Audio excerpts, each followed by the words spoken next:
കർണാടകയിലെ ചാമരാജനഗർ ജില്ലയിൽ സ്ഥിതി ചെയ്യുന്ന പ്രശസ്തമായ ഹിമവത് ഗോപാലസ്വാമി ക്ഷേത്രത്തിലേക്കൊന്ന് പോയാലോ?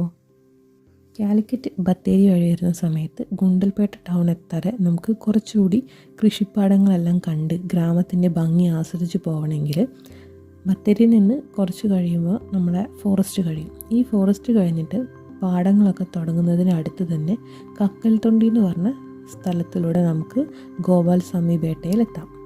ഇതാണ് വേരമ്പാടി ഗ്രാമം. ഇതിൽ വേണം നമ്മൾ യാത്ര ചെയ്തിട്ട് ഹിമവത് ഗോപാലസ്വാമി ക്ഷേത്രത്തിലേക്ക് പോകുന്നത്. ഈ പോകുന്ന വഴിയിൽ നമുക്ക് ധാരാളം കൃഷികൾ കാണാൻ പറ്റും. ആ ദൂരെ കാണുന്ന മലയുടെ മുകളിലാണ് ഹിമവത് ഗോപാലസ്വാമി ക്ഷേത്രം സ്ഥിതി ചെയ്യുന്നത്.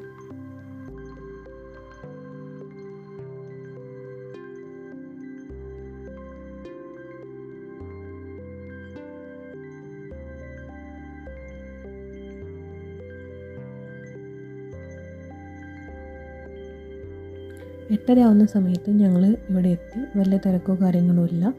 വന്ന വണ്ടി അവിടെ പാർക്ക് ചെയ്ത് കർണാടക ഏർപ്പാടാക്കുന്ന ബസ്സിലാണ് ഇനി നമുക്ക് മുകളിലേക്ക് പോകേണ്ടത്. അതിനു മുമ്പ് ചൂടുള്ള ഒരു ബജ്ജി കൂടെ കഴിച്ച് ഞങ്ങൾ ടിക്കറ്റ് എടുക്കാൻ വേണ്ടിയിട്ട് പോയി.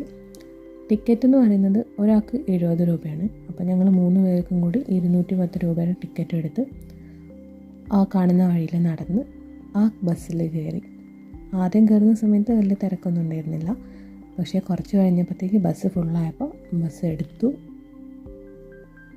ഈ ബസ്സിൽ കയറി കുറച്ച് മുകളിലേക്ക് എത്തിയിട്ടുണ്ടെങ്കിൽ നമ്മൾ വന്ന ആ ഗ്രാമത്തിലെ കൃഷികളും മറ്റും നമുക്ക് ബസ്സിലിരുന്നുകൊണ്ട് താഴെ ഒരു പരവതാനി വിരിച്ച പോലെ പല കളറിൽ കാണാൻ പറ്റും.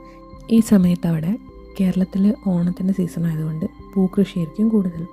അത് നമുക്ക് മുകളിൽ കാണാൻ നല്ല ഭംഗിയാണ്. അത് കഴിഞ്ഞിട്ട് നല്ല പാറക്കെട്ടും മറ്റും കണ്ട് നമുക്ക് അമ്പലത്തിൻ്റെ ദൂരെ നിന്നുള്ളൊരു വ്യൂ കിട്ടിയിട്ട് നമുക്ക് അമ്പലത്തിൻ്റെ അടുത്ത് ബസ് ഇറങ്ങാം.